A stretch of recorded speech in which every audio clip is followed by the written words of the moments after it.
Это актуальное интервью в студии Сергей Михедов. Здравствуйте. Рост промышленности начинается с геологии, а Якутия здесь лидер на Дальнем Востоке.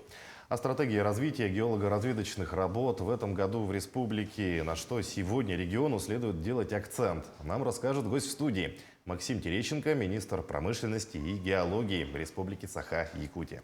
Максим Викторович, здравствуйте. Здравствуйте. Вот какова стратегия развития геолого-разведочных работ в Якутии в этом году? Да, я бы сказал, это часть стратегии, потому что в геологии, как и в других направлениях, мы смотрим на многие годы, десятилетия вперед. Если говорить о реализации в этом году, то мы, конечно, будем отталкиваться от базы прошлого года. Это абсолютный рекорд для нас.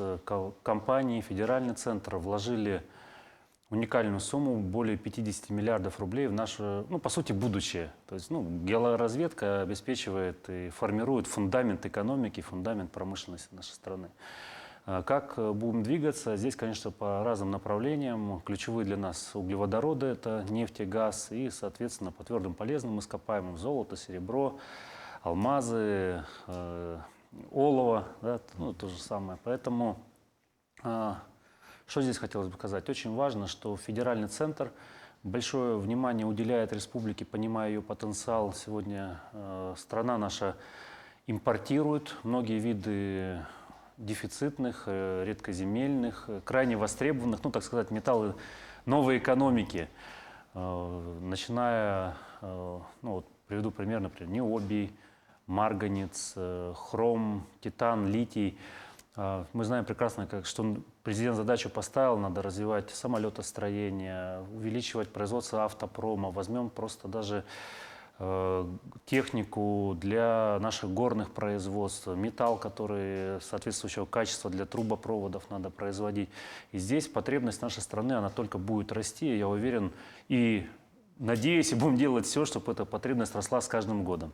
Поэтому по этим направлениям, по металлам, в том числе и новой экономики, мы сегодня очень плотно отрабатываем с федеральным центром.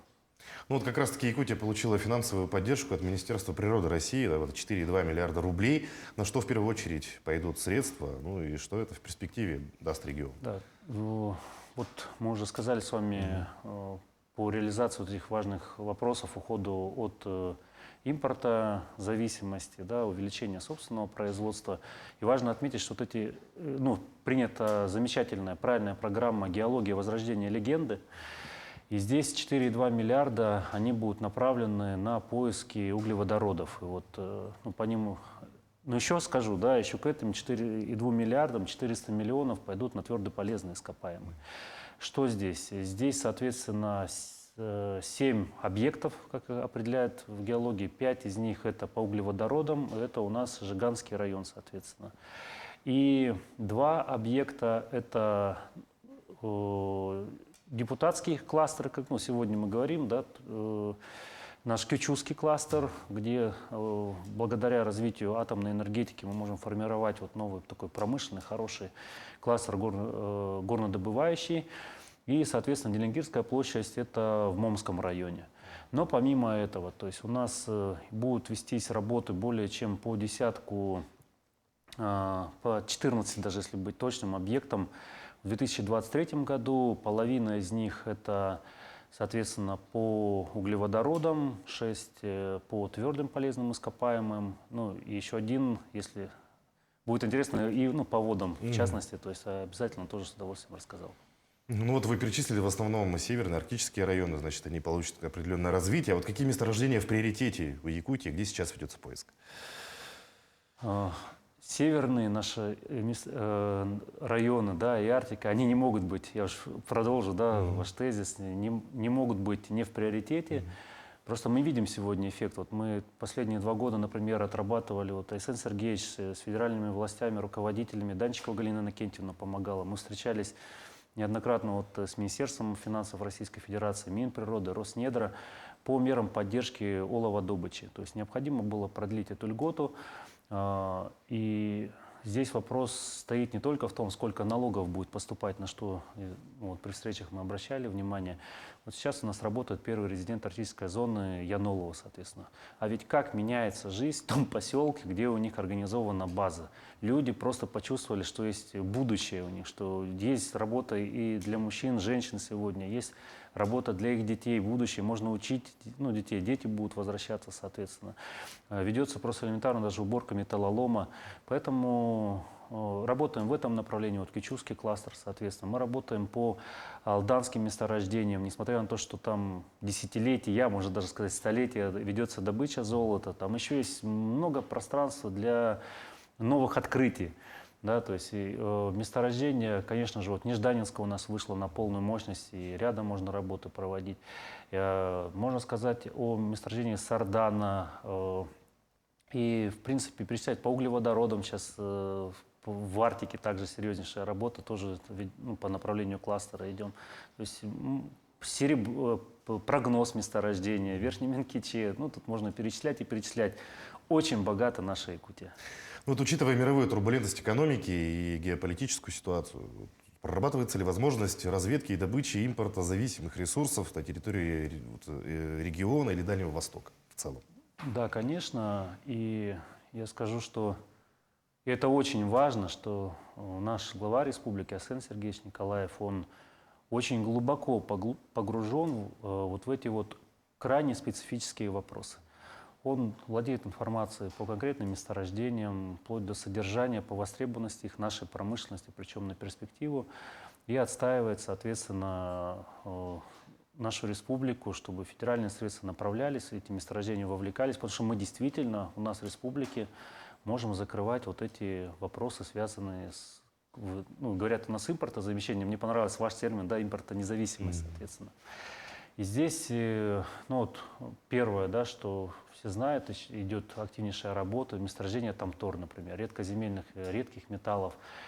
Это необий, возможность получения ферронеобия, соответственно, это скандий, многие другие металлы. Например, никто не знает, а мы недавно встречались с рядом наших геолога-разведчиков. Вот последний раз с Толстовым, например, я ему глубоко благодарен. И вообще геологи очень отзывчивые люди.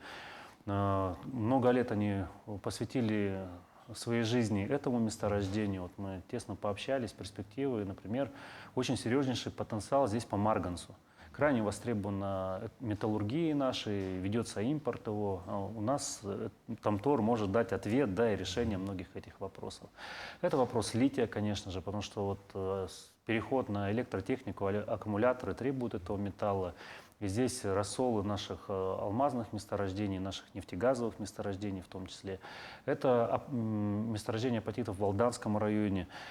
Тоже мы, то есть просто по редкоземельным Якутия, Тамторское и Сельдарское месторождение однозначно определяет лидерство нашей республики.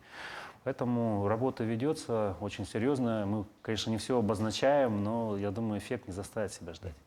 Вот, по вашему мнению, Якутия в состоянии ли обеспечить себя необходимыми запасами жизненно важных энергетических ресурсов? Несомненно. И здесь, как и всегда, важно единство нашей страны во всех направлениях. То есть мы понимаем, что потребности в угле у нас немногим более 1 миллиона тонн, например, по углю. И по сути большинство, если я про малые разрезы могу говорить, и севера наши, и здесь мы этот вопрос полностью 100% закрываем. То есть, обеспечиваем при этом поставки угля и, например, в Хабаровск на ТЭЦ. Мы обеспечиваем поставки металлургического угля для наших металлургических комбинатов. То есть, потому что для строительства мостов нам нужен металл, соответственно, да, теснейшая кооперация. Это вопрос по добыче нефти, соответственно. Мы знаем прекрасно и нефтепровод ВСТО, месторождения, которые есть. Приходом к вам с Иркутской нефтяной компанией общался, которые ведут работу у нас на территории. Таких компаний, конечно, можно перечислять. И Сургутнефтегаз, Газпром добыча, Ноябрьс тоже сегодня по добыче нефти ведут, да, и Реляхская. И по газу, соответственно, вы прекрасно знаете, в принципе, добыча ведется у нас сегодня компаниями ключевая ЕТЭК, но добычу ведет и Сахатранснефтегаз, наша национальная компания газовая, ведет Алросагаз. То есть здесь мы потребности свои закрываем, ведем серьезнейший объем поставок на Амурский газоперерабатывающий завод. Ну, есть еще и другие, там, по золоту, серебру, да, то есть, поэтому еще раз благодаря всему этому у нас обеспечивается тесная связь наших регионов. Вот ваше министерство одно из первых перешло на электронный вид выдачи лицензий. Насколько это снизило нагрузку с компанией, есть ли интерес со стороны компании, вот сколько успели выдать вообще лицензий? Действительно, это так, и, в принципе, такая задача с самого прихода моего министерства стояла, то есть, ну, понимаю изначально, что это же оптимизация наших процессов, в том числе, это выстраивание правильной линии, то есть все становится понятно, любой этап прохождения заявки, отсутствие коррупционных рисков, потому что все отображается на экране, свободно всем для обозрения, то есть и контроля, соответственно. И вот когда мы перешли, вот, и по сути с 2022 года у нас уже выдано более 200 лицензий, соответственно. Это серьезнейшая цифра на самом деле. А если так сказать, что уже несколько тысяч лицензий мы, в том числе архивных, и занесли в систему. То есть, ну, опять-таки, это возможность отслеживания, контроля, истории каждого месторождения. При этом продолжаем работу дальнейшую, то есть, например, по включению в перечень участков недр местного значения.